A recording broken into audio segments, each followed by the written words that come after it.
Just to let you know, I did join, Gemma. Hi, Sequoia. Hello. Thank you so much for joining. I couldn't see you.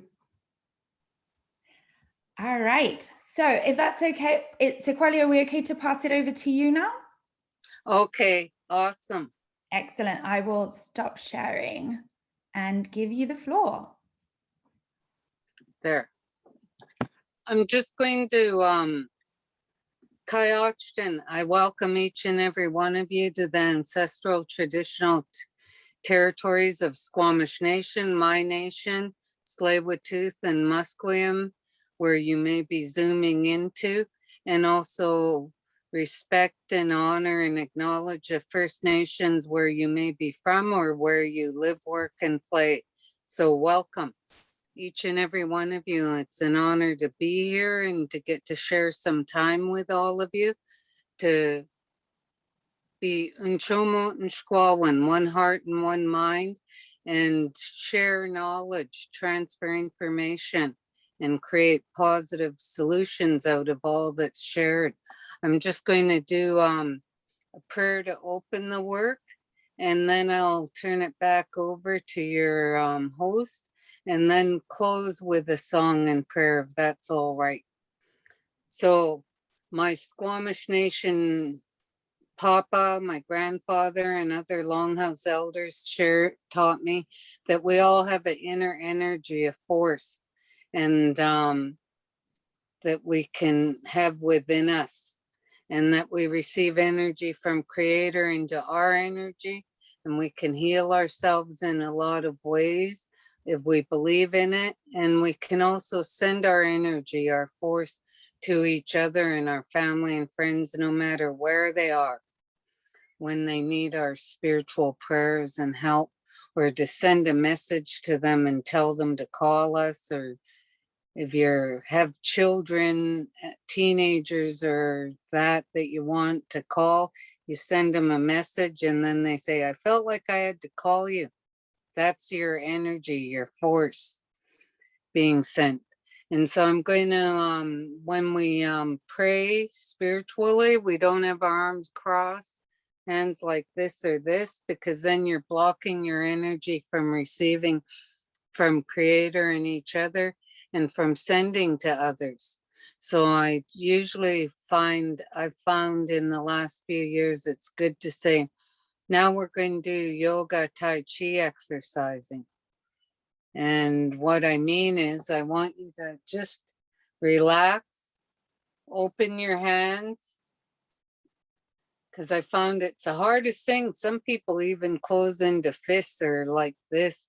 And I found that if I ask you to open your hands and relax and ground yourself and take a few breaths.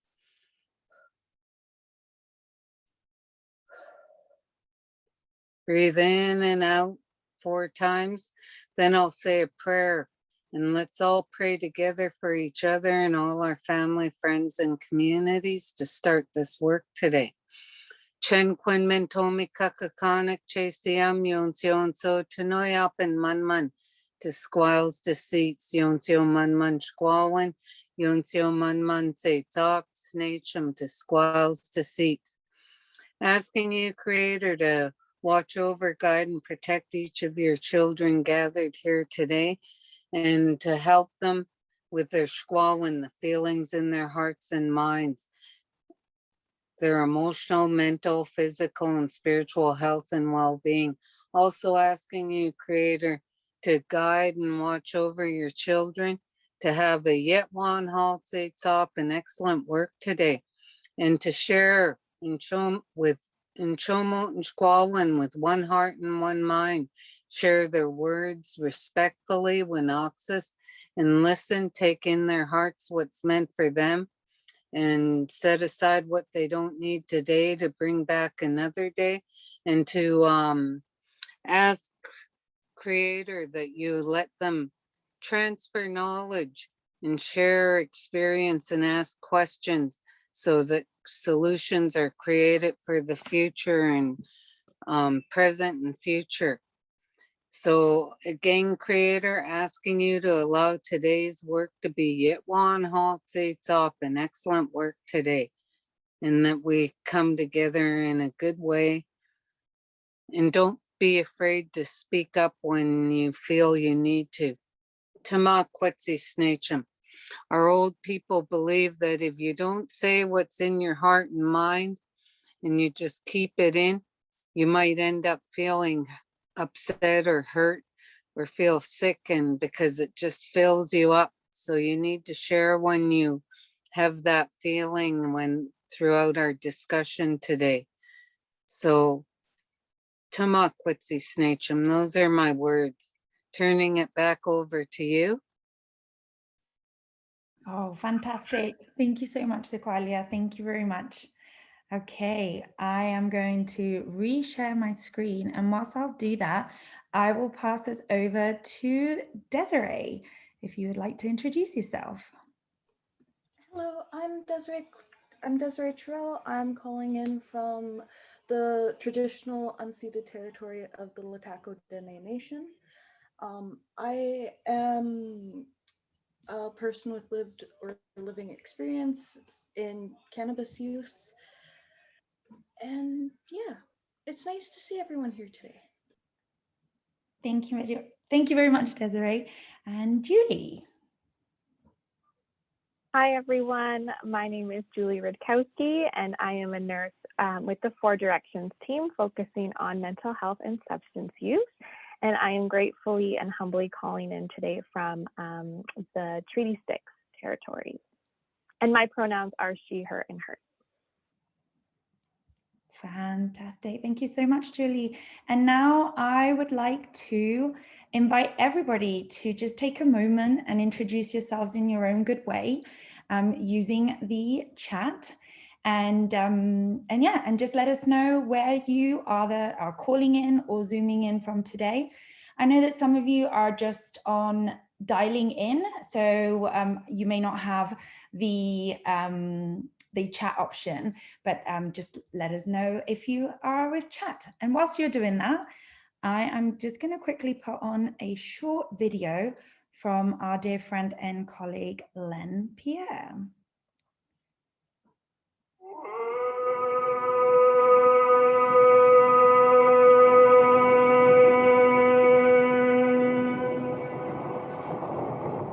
Aswell, Meetsep Kwakwilam. Good day, everyone, and welcome. My name is Len Pierre. My ancestral name is Palikulak, and I am Coast Salish from Kitsi First Nation.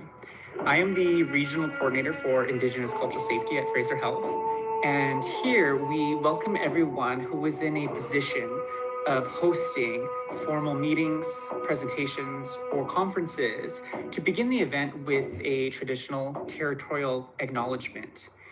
And while many of us may be wondering why it is that we do the territorial acknowledgement, and there are many reasons for that, one way that I like to do the territorial acknowledgement is I ask my participants to sit and reflect and think for a moment, where is it in their neighborhood, their community, wherever it is in the Lower Mainland, that they like to go to unplug, unwind, and disconnect from the chaos of life and get away from the streets and the noisy cars and the glass and concrete.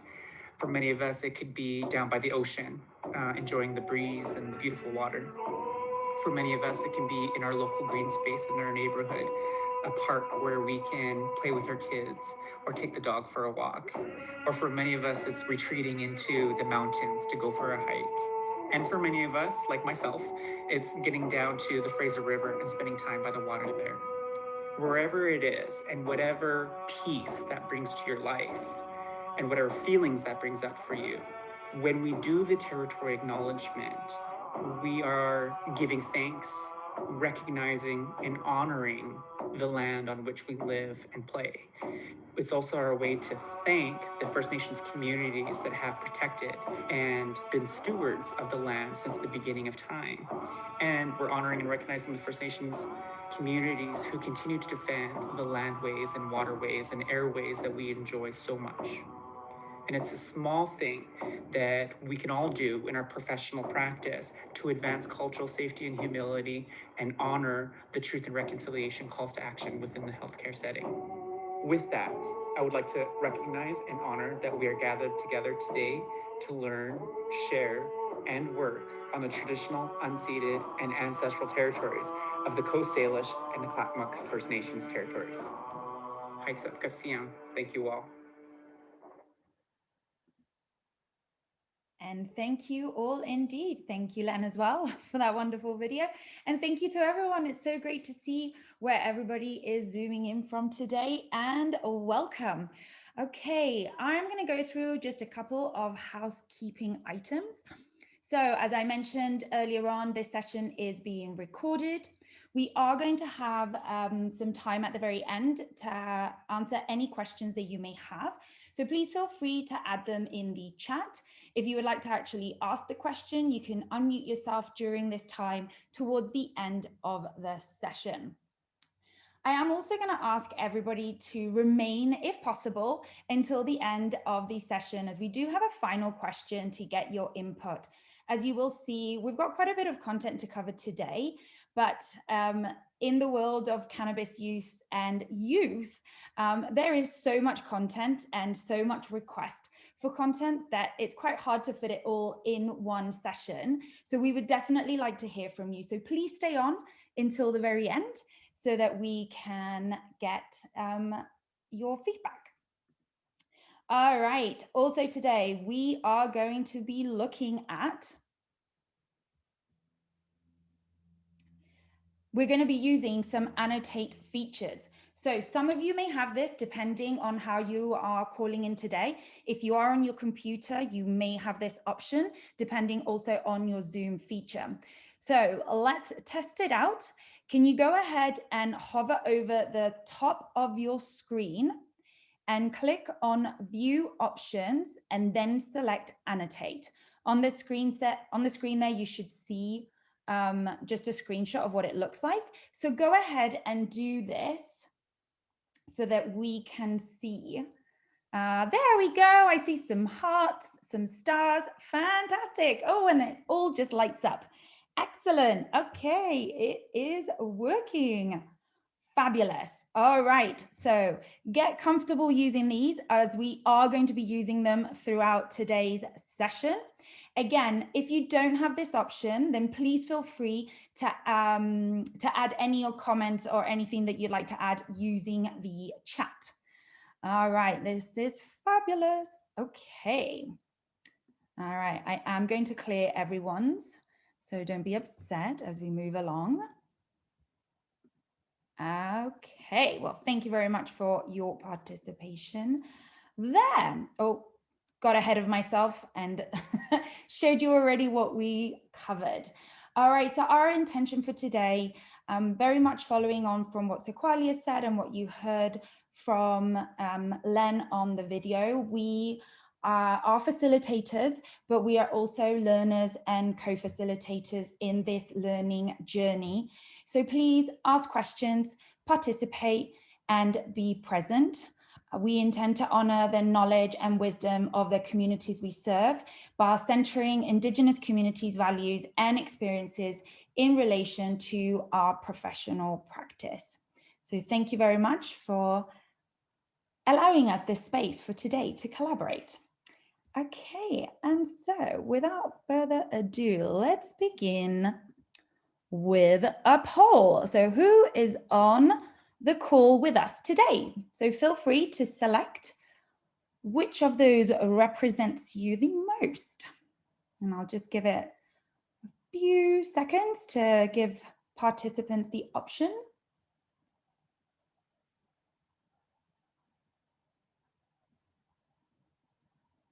All right, I am going to end it now and then share our results. All right, so look at this today. Okay, we have a nice little mix, which is excellent. Look at that, Desiree and Julie. Hope you are ready. Thank you so much. It's great to see we have nurse or other healthcare providers as our majority, but it's great to see that we've got one person that's a student. Fantastic. I would like to say that I'm always a student, but thank you. Okay. Oh, 1 second. All All right. Has the poll disappeared? It sometimes stays on my screen. It has. Fabulous.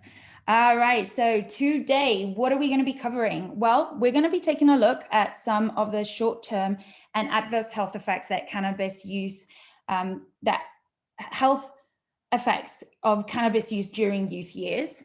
Why youth use cannabis, and why it's important to understand the relationship, and why it's important to understand this in building that relationship, and how to improve your practice around youth care related to cannabis use. The way in which we're going to do this is that we're framing this session by asking 7 questions. And we're either asking you the question, or we're asking Desiree the question, or a combination of both. So definitely stay with us to participate. And without further ado, now what we're going to do is our first question: how are youth introduced to cannabis? Again, click on that view options, and this time select text. It'll give you an option to add in, it'll show up like a little text box on the white screen, and then just type in. So why do you think youth are introduced to cannabis? Oh, I love this. And don't worry, the words will kind of overlap a little bit, but I think we can make our way around what's being said. Look at that. At school, by parents, peers, family, community, older peers, yep, peer pressure, older siblings, friends, relatives, media and the TV, trauma, absolutely.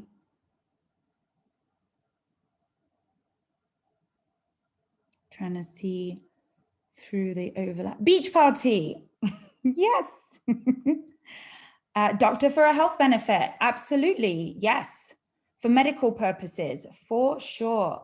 Karma on the chat is saying friends. And yeah, remember, please use the chat if at any point the annotate feature doesn't work for you. Yes, anxiety, this is all fantastic. Desiree, how does this resonate with you? I honestly agree with all of the above, especially anxiety. That one really stands out to me. I found in my experience, for me, it was a bit of peer pressure wanting to fit in with my friends and such, because they were all smoking cannabis, so I wanted to as well. But I found, especially in my friend group, it helped a lot with anxiety, depression, sleep problems. And honestly, I just wanted to try and experiment and try new things as well. Yeah, absolutely. Yeah, and you could see it like with what everybody else is saying here is mimicking what you're saying. PTSD helps with sleep instead of going onto the heavy sleeping pills. Absolutely. That is what we hear. All right. Thank you everyone for your collaboration. I am going to clear this away and then move on to our next question. Why do youth use cannabis? And so this one, we actually have a poll. So there's a few answers that we've added in there. Go ahead and let us know, which ones do you think? And some of these are like in check with what we just shared before as to why some youth start using.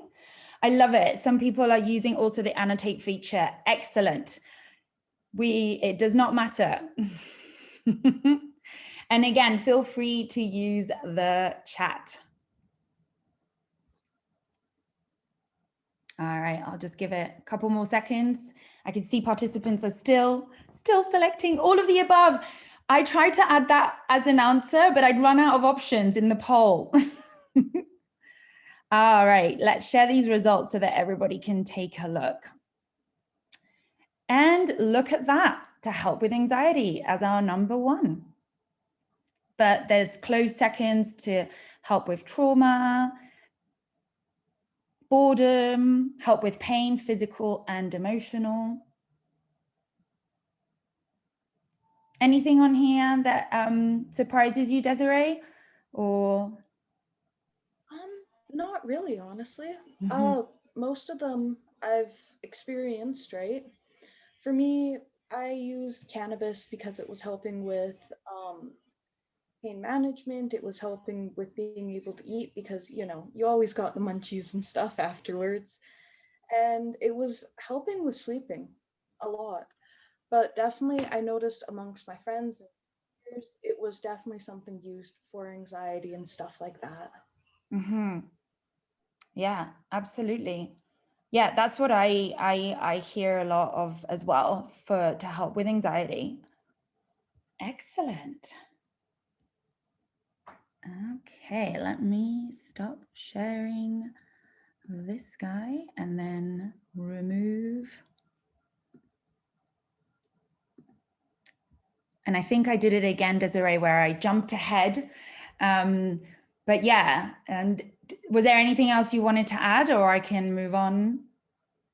You're good to move on. Moving on. All right. So just pretty much to recap what Desiree has just shared, is that some of the short-term effects of cannabis, it really varies depending on, you know, the amount consumed, the method of administration, previous experience with consumption of cannabis. Like, have you ever used before? Have you ever used before or not? The situation and the surrounding of the person consuming cannabis. BCC SU recently conducted a survey among young adults in Canada and shared that as part of their conclusion that young adults increased alcohol and cannabis use as part of during the COVID-19 pandemic. And so it just kind of like highlights that issue of, you know, when we are in a situation that like a pandemic or high stress or uncertainty, that it illustrates that need for connection, maybe, you know, higher anxiety, we're more bored. So it just results in potentially increase in those substances. So it's just something interesting that they found out through this survey. In today's session, you'll hear me reference this survey and like a couple of others. I am going to provide links to them. So if you do want to read up on it after today's session, you will have access to that. So question number 3, we're going directly to Desiree. So have you heard of youth ever having a negative reaction to cannabis? Yes, for sure. Actually, ironically, I have had to quit smoking cannabis because myself, I tend to experience severe negative reactions such as hallucinations, seizures, severe anxiety, severe paranoia, as well as intense moments of once the highs come down. Now, this isn't normal. I've only ever experienced one other person who has very similar symptoms to me. So it's pretty rare, honestly. We actually found out the reason why, and that was because I'm actually allergic to pot, ironically. Um, but for most of my friends, the worst thing that they ever had for a negative reaction was they had to go grocery shopping after because between the group of us, we'd just eat out the entire house. Yeah, absolutely. Those munchies, as they're colloquially known. Yeah, definitely you hear that when people use cannabis. And what I'm loving is, yeah, I've heard of greening out, that people are adding in your in their on the slide there. So what to everybody on the call, what other negative reactions have you heard from that, or not negative, I should say adverse health effects have you heard of? Yes, cannabinoid hyperemesis syndrome, absolutely. Paranoia, yep.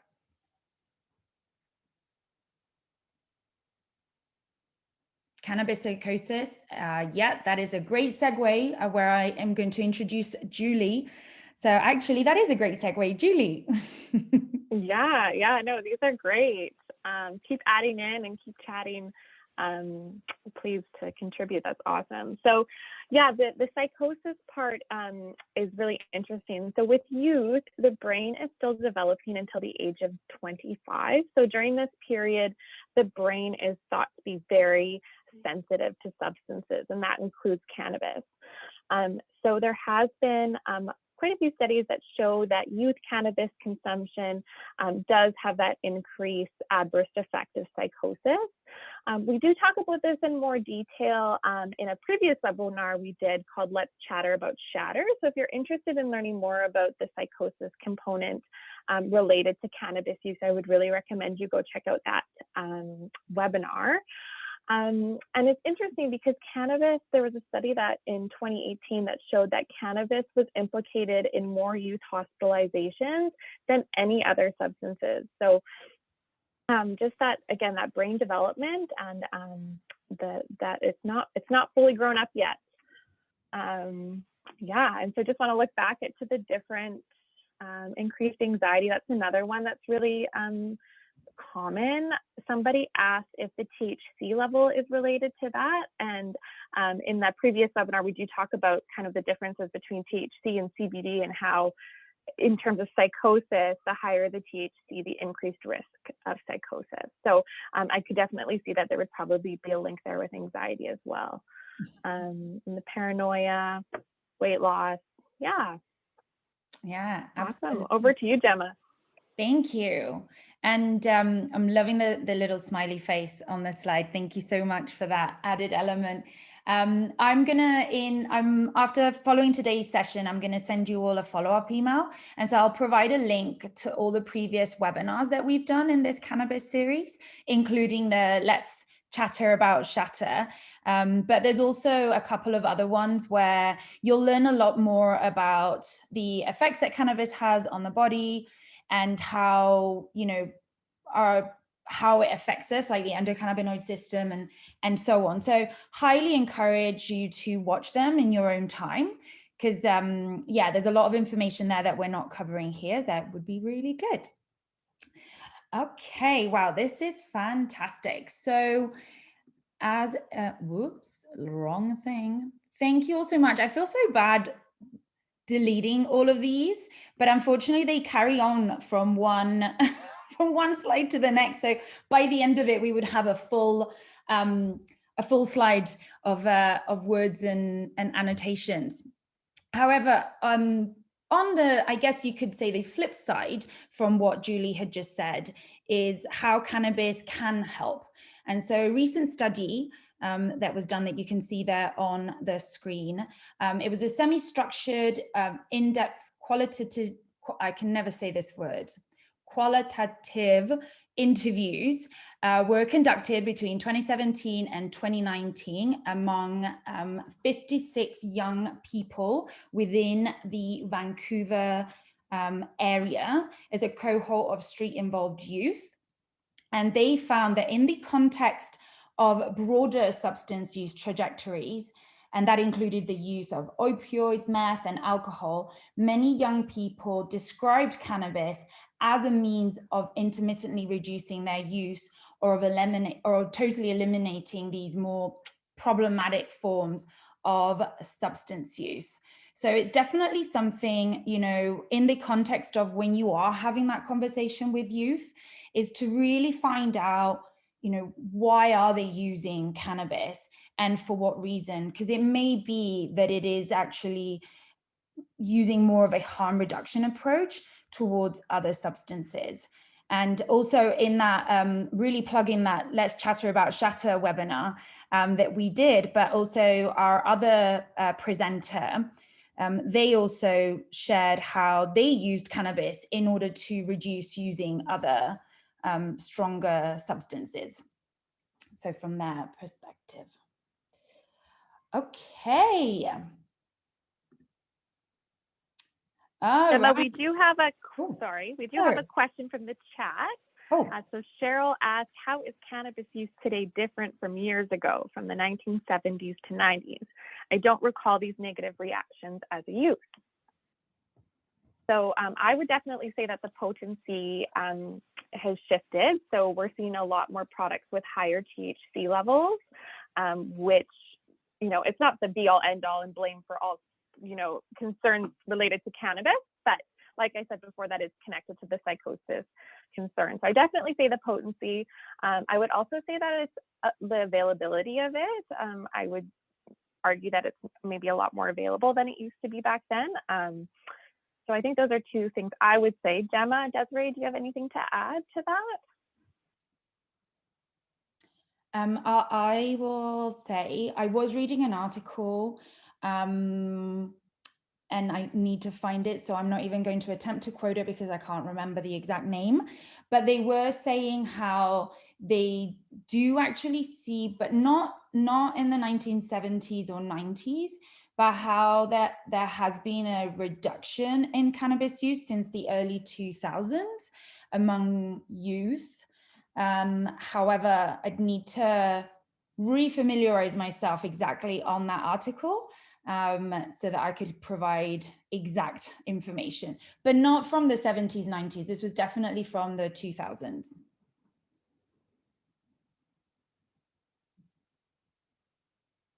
And oh yeah, and I just remember exactly what Jolene has just said. The hybrid strains are also changing in their growing conditions. So actually mixing the different types of strains for sure. Okay, well, I see some of you are getting ahead, which I'm loving so much. So question number 4. What cannabis products are youth using, either have used in the past, are currently using, or are planning on using in the future? And as you go ahead and add in all your stamps, so that's your little stars or your hearts, one thing that you will see is that I almost had no more space to add pictures onto the slide. And it really does depend where you are. One thing I was having a conversation on, I think it was yesterday, and they mentioned that within their community, there's the use of poppers. And I have no idea. I've never heard the word poppers, and I didn't even add it onto my slide.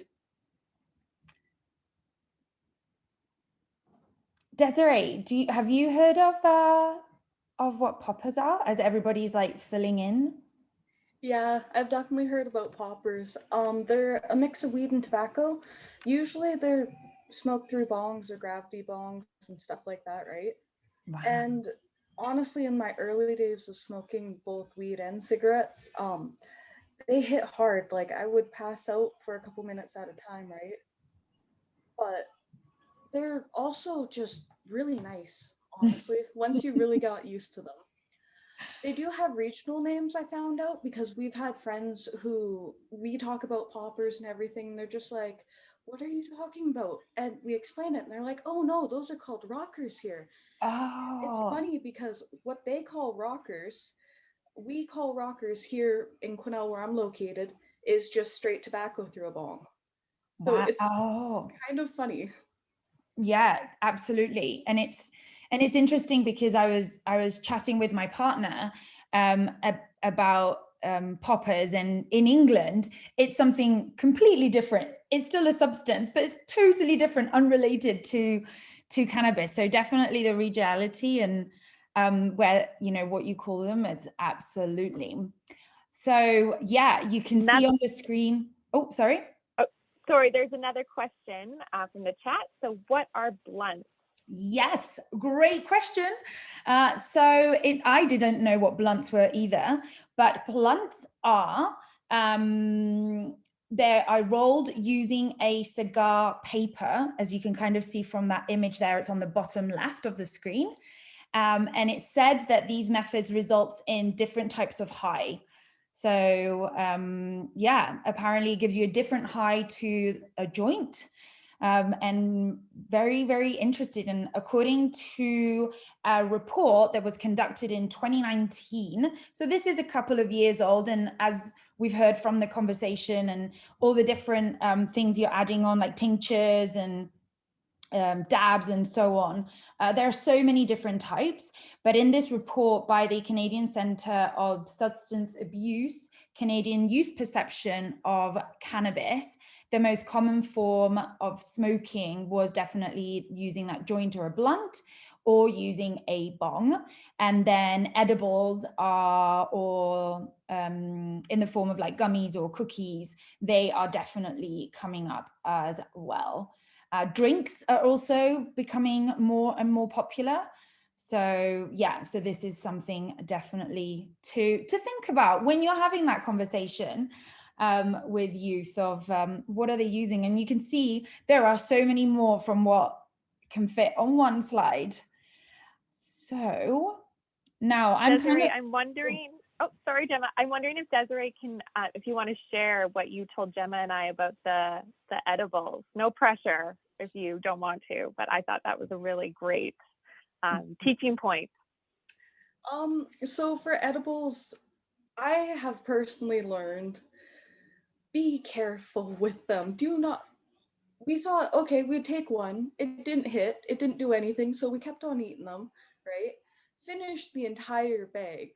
And we were sitting there and we were just like, nothing's happening, nothing's happening. Next thing you know, we're watching TV and we're just sitting there like, why is the TV getting so far away? What's going on? All of them hit us at once. And it was hilarious. We did not follow the rule of 1 gummy per hour. We just went full send. So, if you're a parent out there, or if you know someone, a youth who's possibly wanting to try gummies, definitely talk to them about taking it slow, especially with edibles of any kind, because next thing you know, you might be sitting there wondering why the TV's so far away and what's going on. They're a very hit and miss, I've found, especially in the friend group. There's this one time actually, it was my first time ever eating edibles, right? And they gave me a chunk of this brownie, right? And me not thinking anything, I ate it. It was fine, everything was fine. I went to class and whatnot. Well, about 2 hours in, suddenly I'm looking at the other end of the room, and the other end of the room is just going like this, where it's just melting into itself. And it was the coolest thing ever. But I definitely learned that day, I need to pace myself. Don't eat a huge chunk of brownie just because your friends say so. Yeah. Oh, sorry, go ahead. It was kind of awkward having to call my parents, so, because they were trying to figure out what's going on, and I'm sitting there like, nope, everything's fine. Nope, no worries. Oh yeah, I can imagine. Yeah, the slogan that you hear, the start low, go slow, definitely works with when it comes to edibles, as it just takes a little bit longer for your body to absorb it. Excellent. All right. So there is a question on the chat, and I unfortunately don't know the answer to this, but I'm wondering if Desiree, if you know, what's a Yeti? So I think somebody added it onto our board, but I'm not. That might be a regional name for something. Mm. It's not a Star Wars character, but sorry, I kind of know Star Wars there. A little bit of a nerd here. Yeah, no. But I'm thinking that might actually be a regional name for something, because I've personally never heard that up here.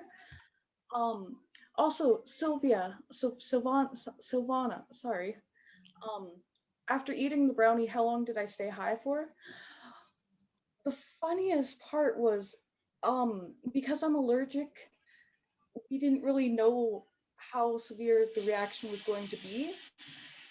3 days. I was out for 3 days. The first day and a half was me being high, and the second day and a half was just me being sick and sleeping. Wow. So, Oh my. if you're allergic, the lasting effects can be lasting effects where you still feel like you're high for those days. It's not normal. I unfortunately have a very unusual condition, to say the least. Wow. My goodness. 3 days. Yeah, it can definitely last a very long time, for sure. All right. Okay.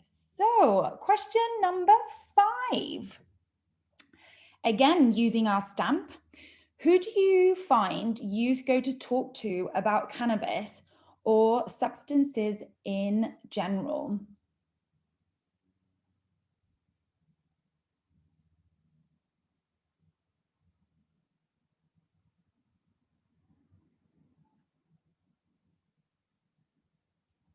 I love it. You can definitely see friend is coming up ahead, but closely followed by people with lived or living experience or a family member.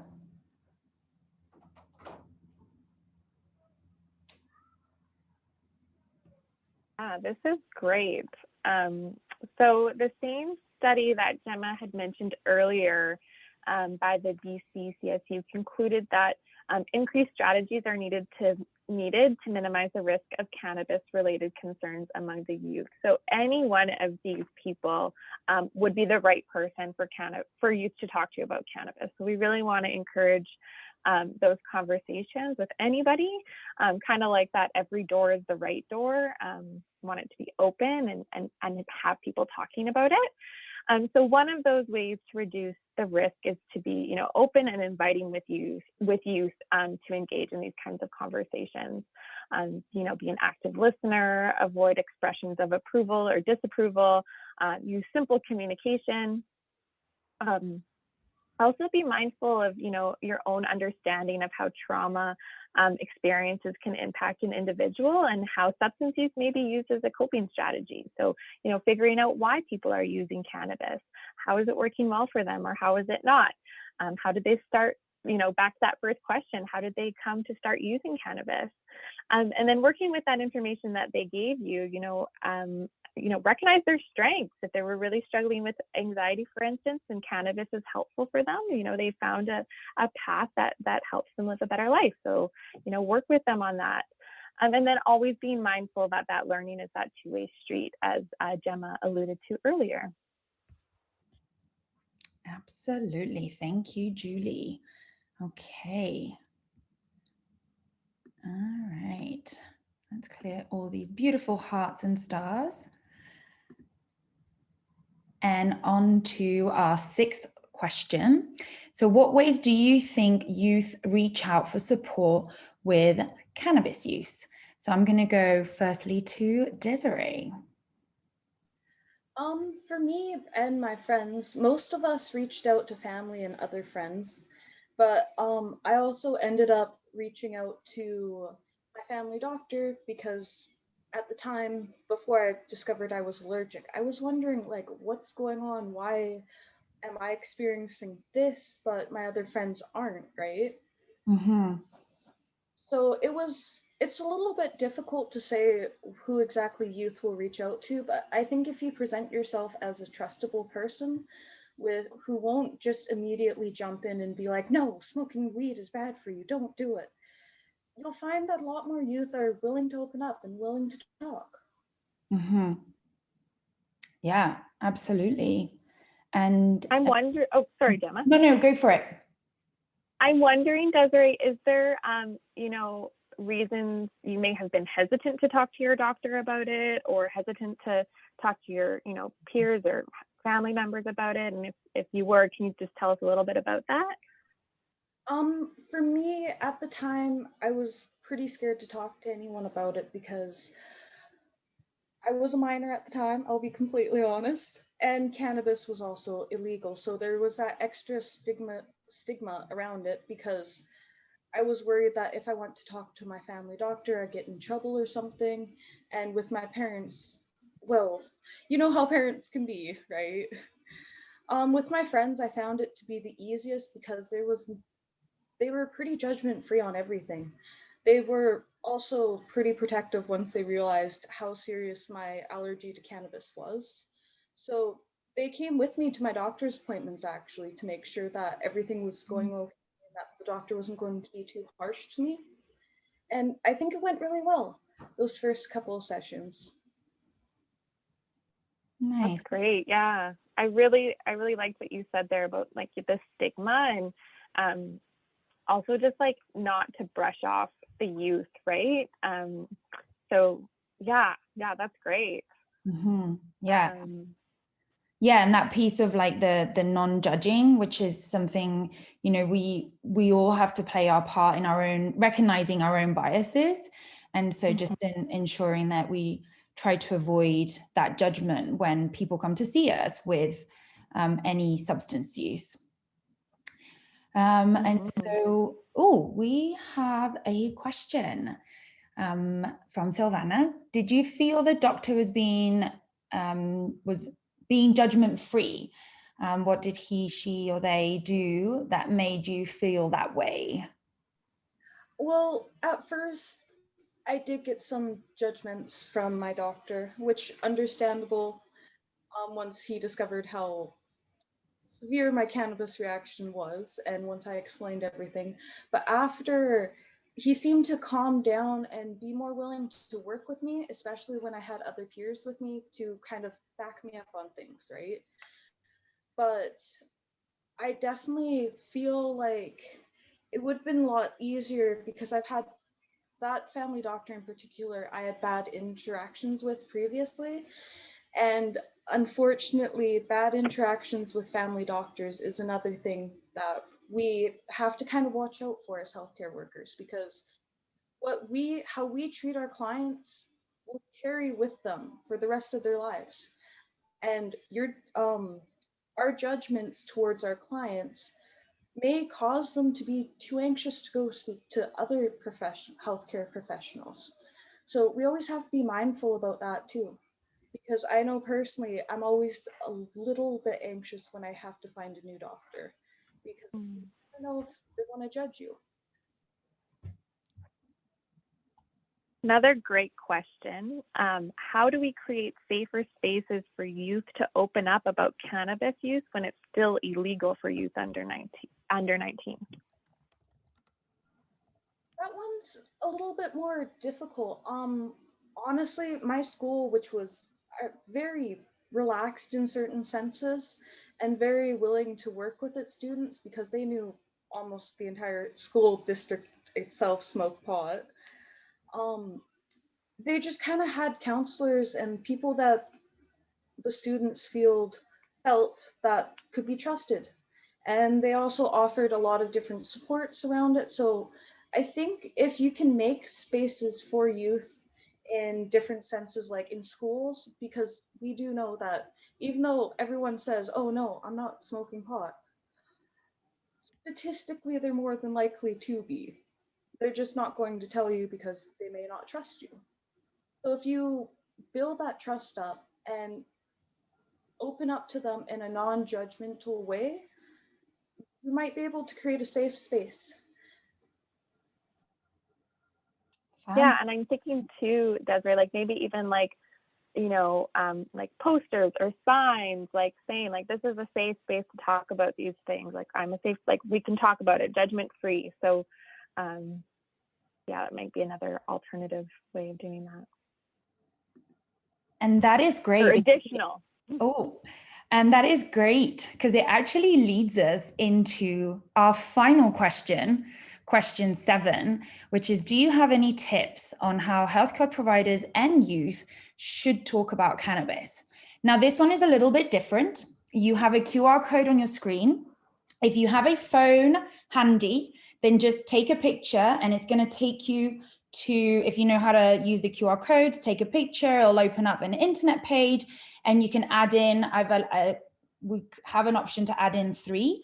If not, then just type in your URL, www.menti.com, and then it's going to ask you for the code, and that is the code that you see there. That's 45736652. If not, then feel free to use the chat.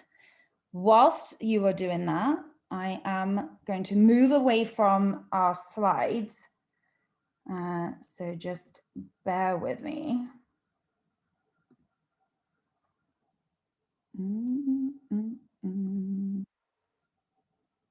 Oh, come on.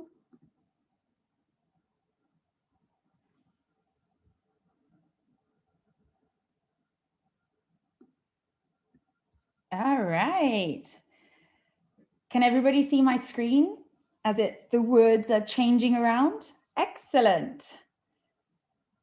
Empathy, no judgment, trauma-informed, open door policy, relationship, casual conversation, invite that discussion, providing that harm reduction lens, absolutely. Honest and informed, yes. Judgment-free, you hear a lot of the judgment, make nothing taboo, absolutely. Make it so that it's easy to come and have that conversation.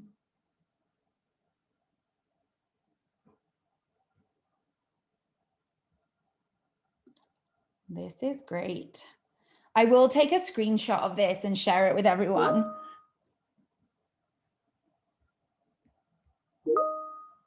Oh.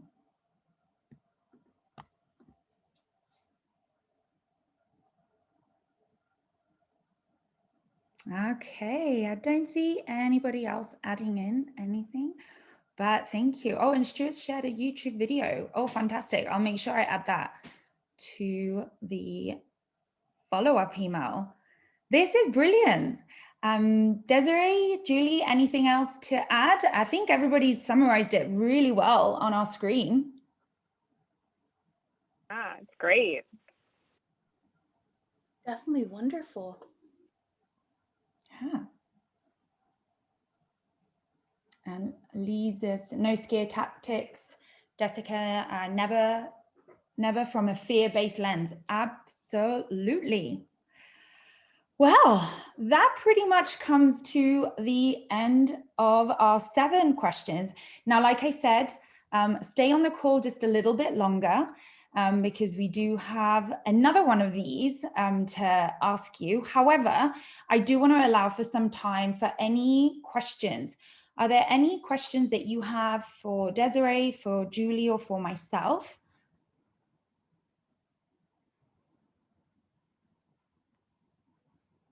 Oh, someone's raised their hands, but I don't know if that's from before. If you've raised your hand, feel free to unmute yourself.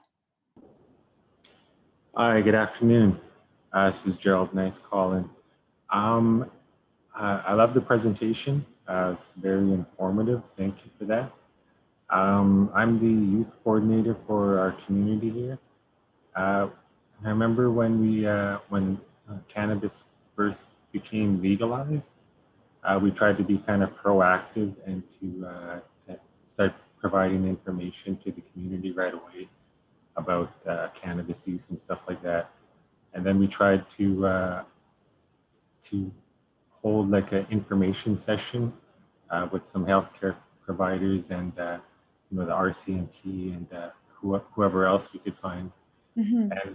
And when we were advertising all of this stuff, we had a great response back from the community saying, it's a great idea. But when the time actually came for the information session, nobody showed up. And I'm kind of wondering if that's, that stigma still around cannabis use and people not really wanting to,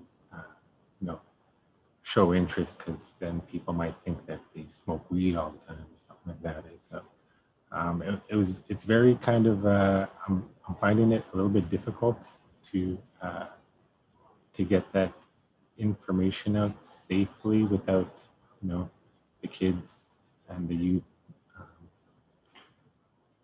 coming to a safe place and not, not worrying about being judged for what they do. So, but this kind of helps me a little bit in, making something else for the kids to do. So thank you for that.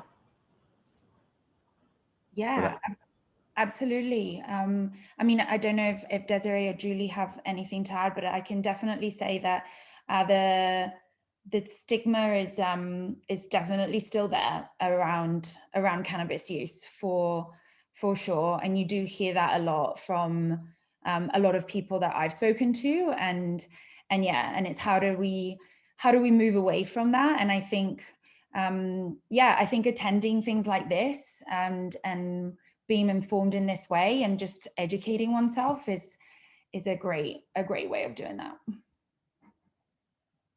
Yeah, and I think too, maybe like tagging it on to something else. Like, I don't know if you're doing like a movie night or whatever, and then, you know, just slowly bring up cannabis or have some pamphlets or that kind of approach where maybe the focus isn't completely on cannabis, but you're able to kind of get it in there a little bit. Desiree, any last thoughts from you on that? I definitely agree. The stigma around cannabis is still very much there, and a lot of people don't want to be outed as someone who smokes cannabis, right? So honestly, I think Julie's idea of maybe having an event that isn't just purely focused around cannabis, but also mentions it on the side, sort of, that way you can say movie night or something like that and advertise it like that, but still be able to hand out those pamphlets or information of whatever you'd like. And that way, if youth are going to these events, they don't particularly have to be worried about being outed. Mm-hmm. Yeah, absolutely. Thank you. And Jessica, I see you have your hand raised. So yeah, I just have a quick question. So my name's Jess and I work for Impact Society in Abbotsford. And we do quite a bit around cannabis research, and we work with the Abbotsford School District. And we also host, our next one's on the 9th of July, our community dialogues around substance use. And yeah, I guess like the struggle that the youth and I have been having, I'm like a facilitator that like kind of help them get to where they want to be with their goals, is that we have these great conversations and we do have people show up, and we have like police officers, teachers, the school district, but then like nothing happens. And it's been like that for like at least a year now. And so it's like the conversations are great, but like when or how do we start to actually change how it's talked about in school? Because that is kind of the goal of working with the Abbotsford School District, is to change the fear-based approach that is right now the program to teach substances. But then it just comes down to always like, oh, the policies and this and that. And so we've kind of been at this like stuck point of like, we're having great conversation, but no action, I guess. So I don't know if you have any thoughts on that, any of you.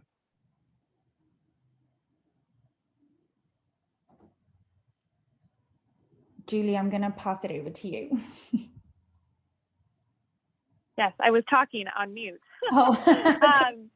I said that I was going to quote our colleague Glenn Pierre again, and he talks about bad policy often within the work of harm reduction. So I think, you know, one thing that he always says that gives us a little bit of hope is that policies can be changed. We just have to keep pushing and keep trying to get the right people at the table and keep trying to educate those key players. So, I mean, that's part of this work that we're doing too, is hoping that, you know, we can work to change the conversations around cannabis where it's not, and other substances where it's not abstinence based, right? Like that's just not reality. So that's what, I mean, I'm not sure who's at that table and who needs to be at that table for those conversations to happen, but just know policies can be changed. We just have to keep pushing. Excellent. Thank you. Lindsay has a question in the chat. Absolutely. What are some good harm reduction strategies that you would recommend, Desiree, if the youth does not want to be abstinent? Honestly, the easiest thing that I can recommend in that situation is give them the opportunity to use safely. Make sure that you make yourself available, and also maybe recommend ways that they can perhaps cut down some. Not entirely go abstinent, but maybe just smoke a joint once every 3 hours or something similar to that. In NGN, we say something similar. It's like you're drinking coffee, right? But a harm reduction approach to that would be to drink decaf, right? So maybe instead of having them use a bong all the time, offer them joints or stuff like that. That way it's less, but still at the same time, they're still able to smoke, and just offer a safe space. Do you guys have anything that you want to add on to that? No, I think you've covered everything, and I am cautious of the time, and I know that we have Sequalia on if she's still around with us to close us. And so with that, Sequalia, if you are on with us, if you would like to close us, and I will make sure that we cover everything that was added into the chat and send that as a follow-up email. Yes, I'm here. Just a minute. No problem.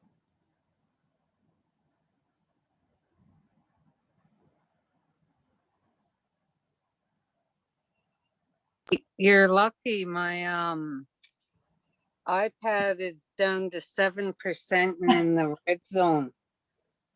I kept thinking, oh, I hope I can close them before it dies. And so Oh, I'm good. glad. Good discussion, everyone. And I learned a bit about some that I don't know, because I come from the late 70s to you know, into the future. And so some of the things being shared I hadn't heard about yet. Although some of the others I have heard of, and you know, just always a caution. My late husband said is always be careful for those who put other substances into the cannabis to try and get you hooked on something else like cocaine or that crack or heroin. And then they slowly do that to try and he always said that.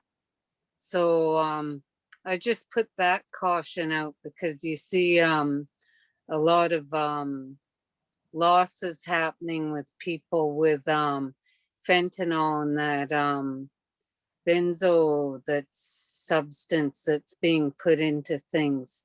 And sometimes they put it into the people, put it in their joints. So I always offer that caution to people to know who you're dealing with and getting stuff from, so that you protect yourself, because don't want anything happening to anyone. And you know, keeping people as much as possible, breaking the cycle of the alcohol and drugs of any kind, to be especially alcohol, which tends to, or legal drugs, which tend to be very, you know, detrimental to people. And so it's getting, I just share those thoughts because I always worry about everything. And just so you know, the thing, oh, behind me, there's like a pink thing or that, it's birthday balloons and flowers. I can't get my screen off blurry. So it looks like I have some kind of thing on my head, which I don't. So I thought, so you can see it now. Oh, yeah, I can, but it great? looks fine. Do not worry. And I'm going to say thank you to all of you for your participation and your sharing. And some of you I'll see tomorrow, I believe, the NJN. And I'm going to close with the Snowbird song, which is a healing song from my great grand aunt from the Squamish Valley, and then say a prayer and let you get about your day. And so open your hands, come together, one heart and one mind. While I sing, pray for each other, pray for your families, friends, and communities. Oh, oh, eh, oh, eh. Oh, eh, oh, eh. Ah, eh, ah. Oh, oh, eh, oh, eh, oh, eh. Oh, eh, oh, eh. Ah, eh, ah. Oh, oh, eh, oh, eh, oh, eh. Oh, eh, oh, eh. Ah, eh, ah. Hoichacha, hoichacha.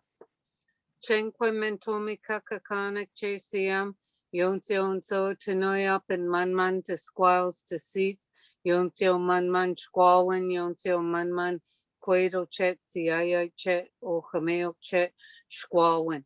Asking you, Creator, to watch over and protect each and every one of your children gathered here today, and all of their family, friends, and their villages, their communities, nations where they're from, to help them with their squalwin and their emotional, mental, physical, and spiritual health and well-being, and put a shield around them all to protect them in the days going forward. Asking you, Creator, to help each and every one of your children gathered here and guide them in the good work that they do in the communities, helping other people. And also, Creator, let them know when they need to take care of themselves.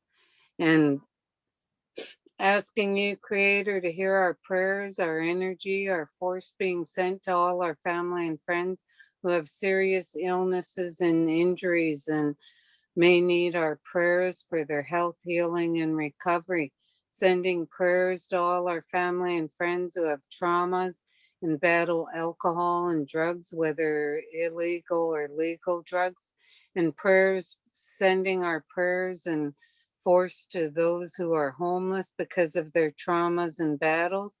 And asking Creator that our prayers help protect them and keep them safe and help them find that healing path to wellness and recovery.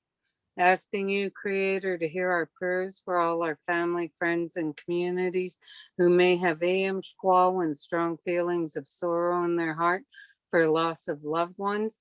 Because I've heard of my late husband is from Alert Bay, and I heard that there's some of the family in the North Island who have lost loved ones and need our prayers. And heard of a couple nations that have lost loved ones in the interior. So sending our healing prayers to all of them, any of our villages, to that our force, our energy helps lift them up and hold them up in the days ahead and help them with their healing as they move forward, and say farewell to the loved ones going home to Creator and the ancestors. And know that our loved ones worry about us and are always our guardians and send spiritual signs, maybe dragonfly, hummingbird, eagle, and when we're feeling low in our squalwin, or maybe a song in the stores, the mall or the food store or somewhere, and then you're feeling low, and then you see or hear that, and you all of a sudden smile and feel lighter because you remember a loved one who, you know, and you feel lighter, and you go after that with a smile and share it with someone, and they feel good. That's spiritual help from loved ones from the other side. So know they're always walking with us and we're never alone. So again, Creator, watch over and protect all your children gathered here today, and sending special prayers to all the Indian residential school survivors and multi-generational impacted families, and all those from Kamloops Indian Residential School and the other schools where they found children and are having the ceremonies, sending our prayers and energy to help light the way for those children to go home to ancestors and creator and rest in peace finally. Tama Kwitsi Snachum, those are my words.